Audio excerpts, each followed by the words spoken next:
Well, that's great, Stan. Really good. I think definitely the Crimson Chat. Yes, I think so. It looks pretty good. Double-page spread? Yeah. The question is which one? Now, we've got three. The one with the pair, I think. Yes, undoubtedly. Must be.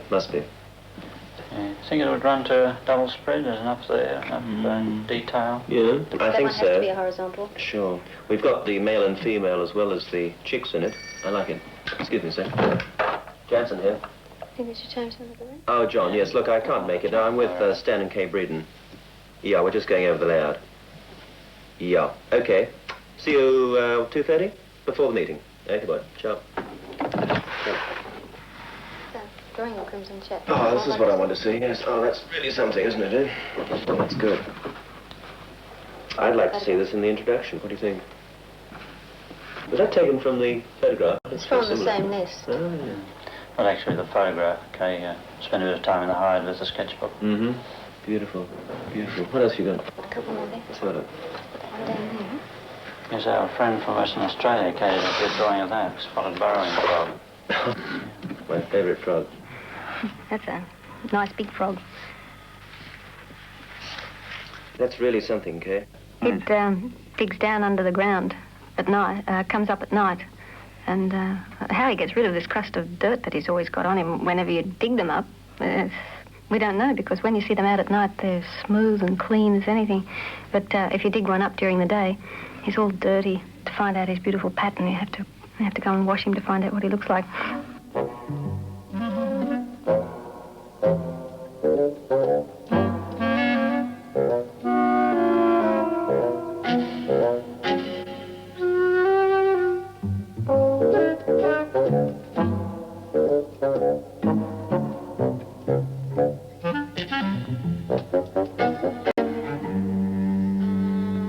I'd like to have a frog on the cover.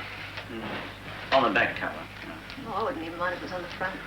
I think it's pretty important, you know, that we get a good title and a good cover. I know everybody says that, don't they?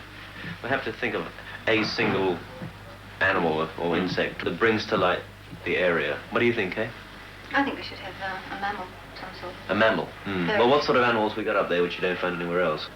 Well, the rock wallaby would be my choice, because he's such a beautiful facial marking. In this rock wallaby, you'd have a shot front on, so that the eyes sort of look out at you from the page. I think we'll probably find a title simply by looking through some of the pictures, you know? Again, we had hundreds of different to pick from, different shots to pick from. But, which one to take?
What's this pretty gruesome-looking character?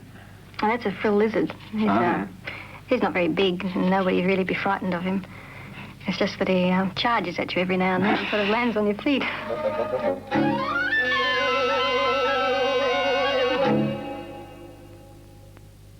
He's really that colour, is he? Yes, the ones up in the Northern Territory are. I suppose he'd sort of feed mainly on insects and sort of thing. Well, they're quite omnivorous sort of feeders. They'll hunt lizards down, Will they? small snakes, yeah.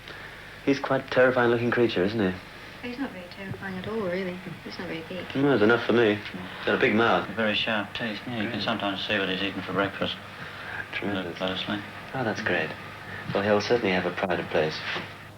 Do you think we can enlarge this particular photograph? I'd like to see a little bit more of the... Yeah, there's the more full on the extent of neck, the and we tree. can sort of print more of this shadow in the Yeah. water here, you know. We can sort of Yeah.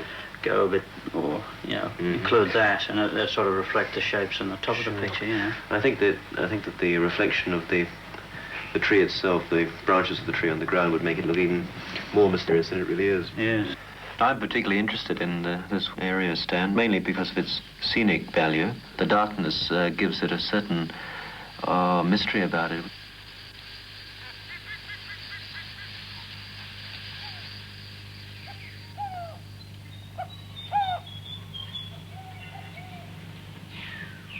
I'd like to try and portray it as this mangled tree, and some of these almost corkscrew Effect, yes. effects Yeah, of the yeah, branch. The thick bark. You see the layered bark in this close-up shot, you know. Oh, yes. Really. These trees are in fact called paper bark trees because they are of the Yeah, texture you of the can bark. strip the bark off into just, you know, tissue thin layers. They belong to the Melaleuca group of trees. See how the paper bark sort of sit on pedestals almost, and sort of fine hair-like roots going down to the water. We found the paperbark swamps very attractive areas.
No, that's good.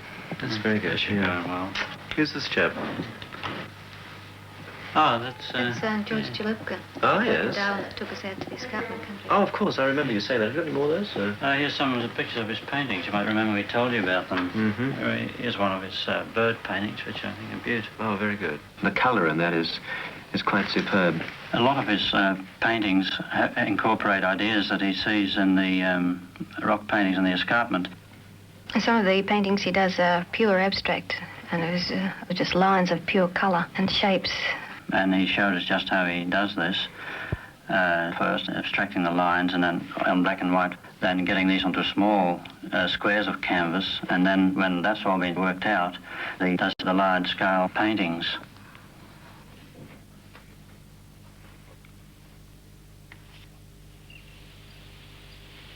George was kind enough to take us into the escarpment. Took us in under some difficulty. Yeah, we're only about 40 miles off the road, but it took us 2 days to get there.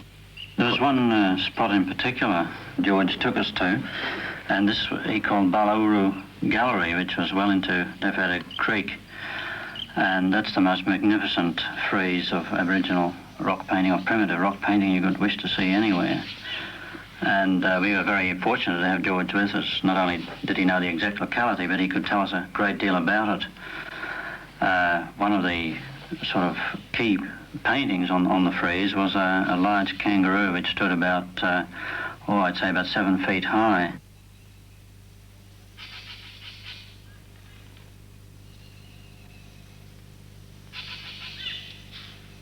I imagine many of these paintings must go back thousands of years.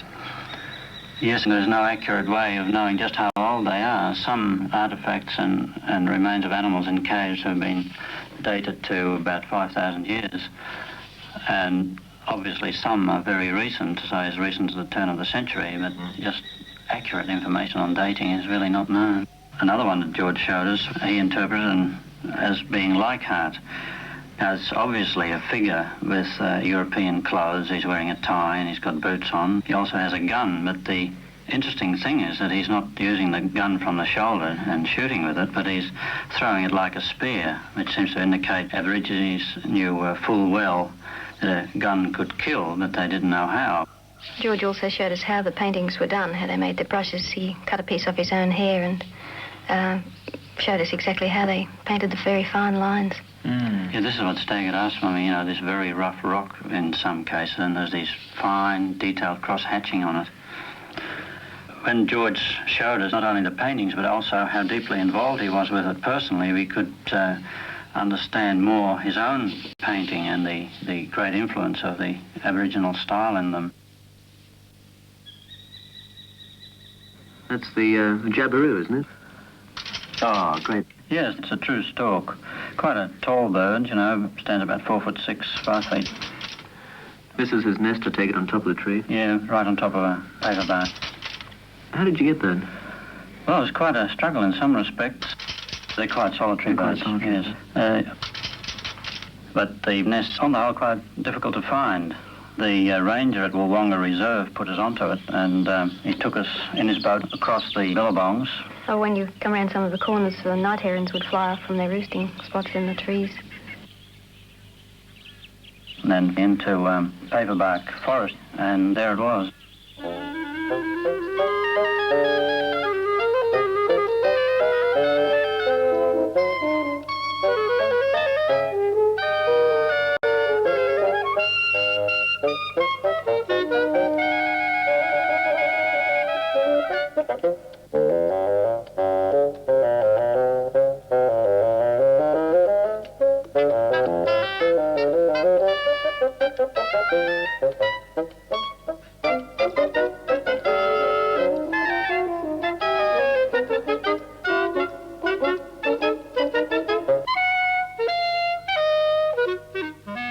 Interesting variation in the drawing of the various textures of scales of a lizard. Fur of a possum is so dense and thick, and then you come to the fur of a kangaroo.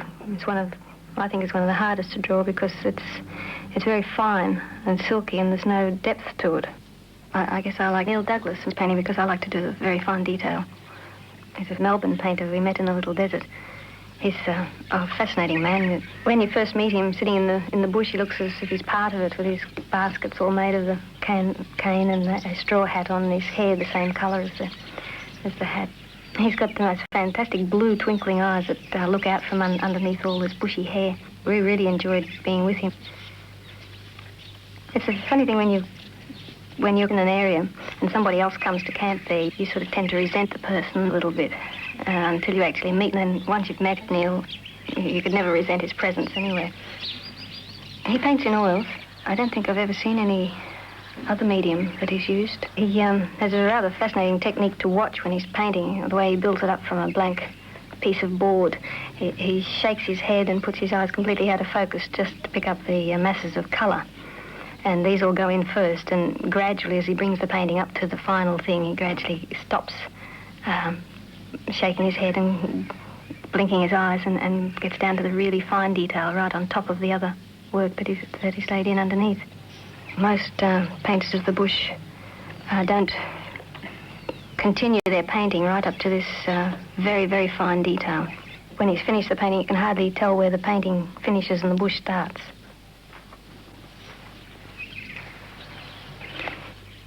When he goes out into the bush, he takes even the great big canvases with him. He straps them all on his back and these two baskets on his arms and the easel draped somewhere else, wherever he can fit it. It was quite a struggle getting between the trees to get to the places where he was to paint. The same ranger who introduced us to Neil Douglas also introduced us to another character, a bird this time, which must be one of the most remarkable man-bird relationships ever recorded. Romeo is a malleefowl with which Keith Hately, the ranger, had been associated for about 20 years. And during this time, they've become firm friends. At the same time, Keith has kept accurate records of all that's happening on Romeo's mound, and so has gathered invaluable data on the life history of the malleefowl. Putting a lot of time with him this year. Come up every day. Yeah. You're getting used to people now. Yeah, well-trained bird. How long has he been using this particular mound you're on now, Keith? This is his 17th season. 17, huh? Yeah. And how old do you reckon the bird is? 21 next January. Yeah, out there. Yeah. Come on, back up here. Have you known it right from it was a little chick, or I suppose? No, his first year. This bloke, he's guarding the eggs so carefully. It'd take a lot to scare him away whilst the laying is on, while the eggs are there. Yeah. He wants to incubate those eggs. Yeah. Does he regulate the temperature? Oh, yeah. That's what he's been doing today. How does he do it? He's opened the mound today. He probes it with his beak, by using the tongue, of course. Yeah. And if he thinks the temperature wants controlling or increasing a little, yeah, well, he'll leave the mound open to that extent until the sun heats the surface of the exposed sand. Yeah. He gradually come back during the day as the heat gets on here and just put the heated sand back, gradually build the heat back in the mound. It might be 4 o'clock in the afternoon before he finishes, completed. How long do the eggs take to hatch? Oh, at 94 degrees, but he works at 56 days. Yeah. And some of them work at a lower temperature, and they take longer, 60 days. Come on, you gig. What actually happens once the egg opens and the chick comes out? Well, he just scratches his way straight through the top. And off he goes. And away he goes, yeah. He doesn't wait for anything.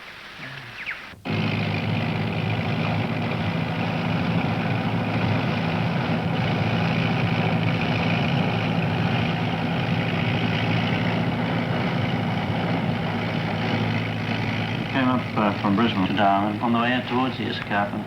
And we went back to sort of south of the Kimberleys, along the west coast, right down to Perth, and then we headed out from there to a friend's place at Katanning, or near Katanning, Wooden Elliot, and spent some time with our friends, the Garstons.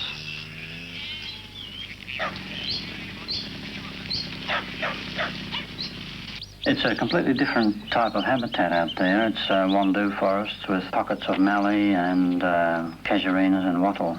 It's a beautiful mixture in the way it supports a wide variety of bird life. And Ray helped us immensely to get some of these birds, and very difficult ones at times. We came across the owl when Ray took us through a favourite piece of bush, and he just scratched a tree, and in this particular case an owl flew out of the hole and roosted in a rather open spot. Other bush birds, recognising the predator, took exception to this, and a pair of dusky-wood swallows dive-bombed this particular owl. Ray immediately said, aha, they must be nesting, because they're rather aggressive, and it didn't take him long to find that nest as well. He knew exactly where to find everything, and he had the equipment so that we could actually get to very high nests. He had a tower available. And some of those towers, they were a bit rickety. They go up to 30, 40 feet in rather flimsy structures, which worried me a bit. I didn't do This was the hide, I take it, you're talking about? The height. The height. Hide. Yeah, the height, very high, yes. No, hide, H-I-D-E. Yes, yes. And the height on the top of it. Yeah. Sitting just on a little platform. Yeah, the cuckoo shrike we took this way. That was about 20 feet up. They impaled the things on victims on a spike, don't they, or something? Oh, that's more the European shrike. I think the Australian was a bit more benevolent.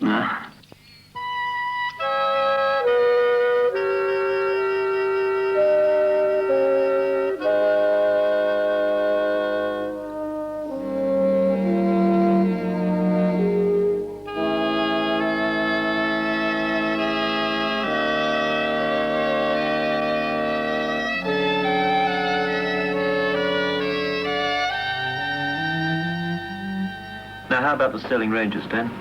Our coverage there is mainly on flowers. The profusion of the colour and the shape of the flowers is nothing like it anywhere else, I don't think. And every night the mist comes down and carpets the ground with dew, which is all on the flowers. When you first go in, you get quite wet, especially when you're kneeling down trying to photograph them very close to the ground.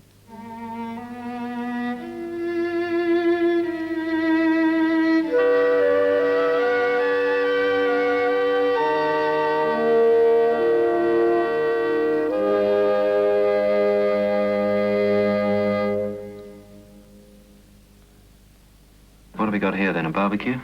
No, these are bushfire shots. This is very important to the ecology of the top end of the territory. The grassland goes up every year. The mammal, the bird life is affected. The kites, the fork-tailed kites in the forefront of the fire. As the hot air from the fire rises, they sort of go in and out, and they keep their eye very closely on the small animal life that's disturbed by the fire, and every now and again they just zoom down and they grab a small mammal sort of that's incapacitated, and very often you can see them pick it up and eat it on the wing. We covered that in quite a bit of detail. It should have some colour, pictorial stuff with it.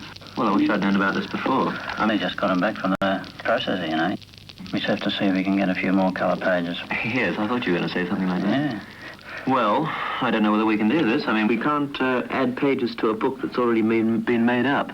We've got our allocation all set. It just comes down to one thing, and that's money. Dollars and cents. Your budget is already that far gone. You reckon that we can't sort of scrape in another 4 pages? Oh, come on, Stan. We've got 48 pages of full colour, and that's more than you had last time. That's not very many more. Well, it's more. 2 extra colour pages towards the end. We'll just finish this chapter nicely. Look. The text is balanced for it. It has to go in the chapter, and having a fire in black and white, is just a waste of time. All right, well, look, put it this way. If you want your bushfire in, fine, but we have to take something out, right? Now, what do you want to take out? Your frog or your toad or what? Take something out. Can't take frogs out. Take the toads out, then. So, what are we going to take out? I don't think it'll be a real problem, though. Just trying to make up our minds which will be Which ones to use? Yeah, which will be the dominant picture. What do we have in mind this afternoon? Oh, I thought we'd see the National Gallery while Tremendous. We can have lunch there at the same time. Oh, excellent, yeah. Good Great. idea. If we go now, we'll miss the rush. Yeah, let's go. My stomach's going to rumble any minute.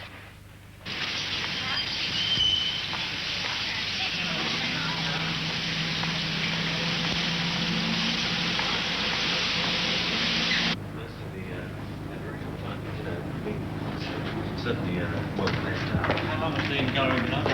5.5 years.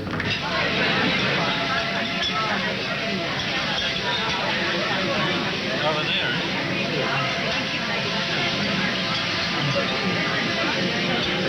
Well, I'm hungry, aren't you? Yes, I realise. I think they got 100 feet tall. Isn't it? 250 something. The largest in Australia with male. No, flowers. Oh, lovely, yes. Well, Crowds worry me very much. I don't like being in with a lot of people. Just being surrounded by a lot of people is the same as the 4 walls, really. It's hard to describe your feelings when you're in a place. It's something you feel it rather than put it into words. There's a certain peace about a spot like these little quiet areas. Just the leaves rustling under your feet when you walk, and all of a sudden in amongst the beautiful colour leaves and the grass you find a delicate little flower. It's you really can't explain how you feel. I think my drawings express what I can't really put into words. So I'm really more interested in the very, very fine details of things, the tiny things that grow on the tree trunks and under the trees, and little tiny animals.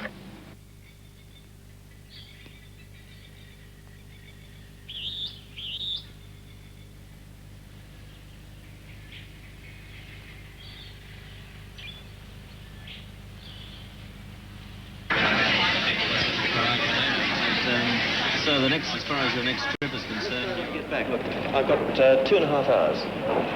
The gallery's yours. Okay, right. See you later. I'll see you in a while, George. Over there, that looks pretty good. Let's try that.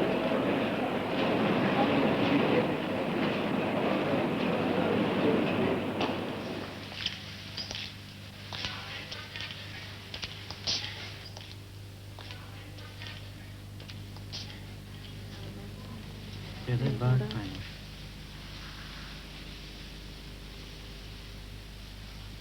Well, we probably got too many flowers anyway. Perhaps if we reduce them and put them on one page, we Yes, gain one gain page one. of colour, Yeah. and then we have a free page for the bushfire scene. Yeah, the desert peas, they look pretty good though.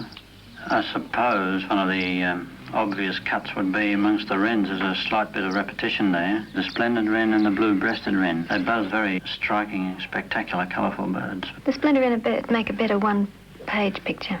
Yeah, it's Then more if both were on striking, it isn't together, Yeah, they'd yeah. take away from each other. It's a pity we can't have the extra colour. Yes, it's a great shame, but I suppose he's right. It doesn't really hurt at times to tighten up the material a bit, discipline it a bit. Don't tell him that, though. It's very difficult to explain just why we lead this sort of life and write books and photograph wildlife. I suppose it is a desire to communicate our feelings and how we enjoy and appreciate and are intrigued by the wildlife, how we'd like to communicate to other people this feeling and make them really be grabbed by the bush and the things that are in it. When you've been out camping for a few months at a time, it's very nice to get back to all the hot water and baths and all the things that they do make life easier. But after you've been there for a while, there's just this longing to get back out again, out into the bush again, where it's cleaner and brighter and more cheerful. I find that when we've been out for a long time and come back into the city, the noise worries you for a while. You do get used to it after you've been back.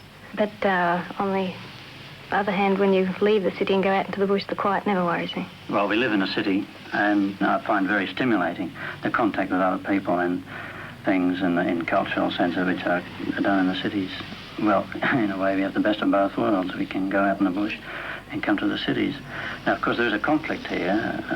To have this city life and have the city conveniences, you have to sacrifice bush. And it's very hard to resolve this conflict, but I firmly believe that the only thing that's lacking is planning. And you must have factories and oil wells and refineries, but you don't have to have them everywhere.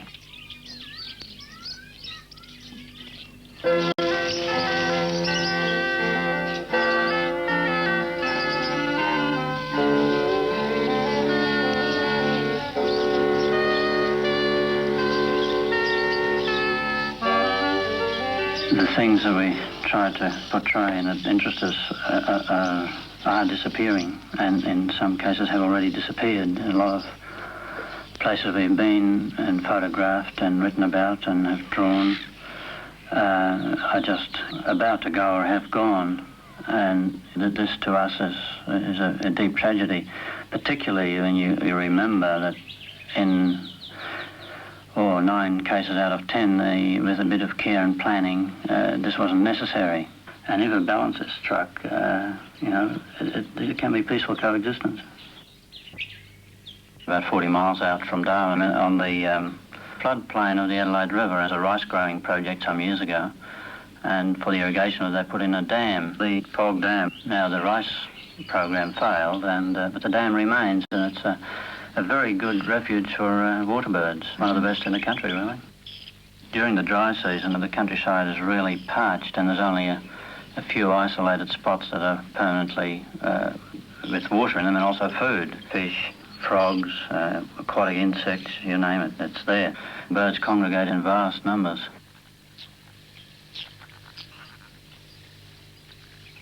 At a particular part of Fog Dam itself, an overflow channel had been dug after a fall of rain, which lasted something like 10 days. And for some reason, which I haven't been able to fathom... The fish probably got washed out of the dam with the flow of the water. This pond. And there was just this vast activity of mainly white birds, egrets, pelicans and so on. It's quite incredible. We sat there over a period of several days in the hide. Kay in one with a shorter lens, and I was in another with a longer focal length lens. And, we came to know these birds quite well. Mostly the bigger waders, the herons and egrets. But the other fish eaters were there, from fork-tailed kites, whistling kites, the sea eagles, ibis, little egrets, several species of cormorants. They can't dry their wings like, say, ducks, for instance, where the water just runs over their feathers. They have to sort of come out in the sun and hang their wings out to dry. It's rather an interesting shape when you get a line of the birds along the bank with all the wings hung up like clotheslines.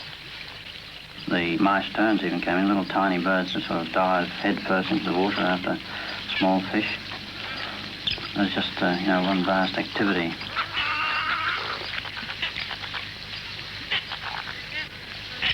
The spoonbills with still had their courtship plumes on the head. And the white egrets, the ones on their back, and these are, we were lucky to be there actually because they lose these a few weeks after the breeding. And then they're just plain white birds. Some of them overindulged, rather. Sort of makes me gasping and bringing fish back up again. And they'd have to go back and start all over again then.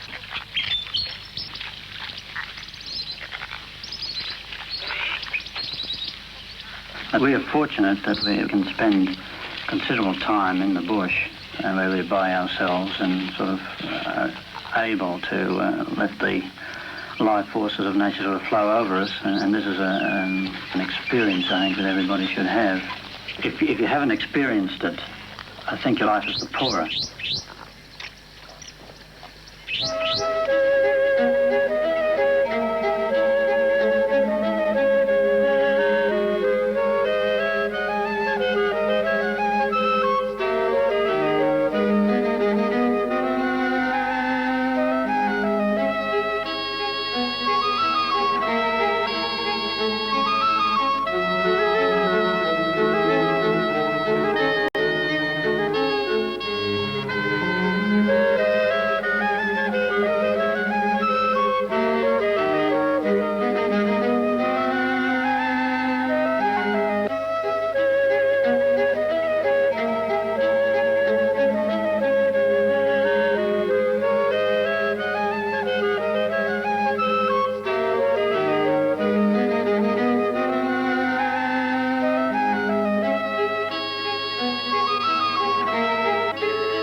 Did we come to any decision on the bushfire scene, Stan? Yeah, I think we worked it out.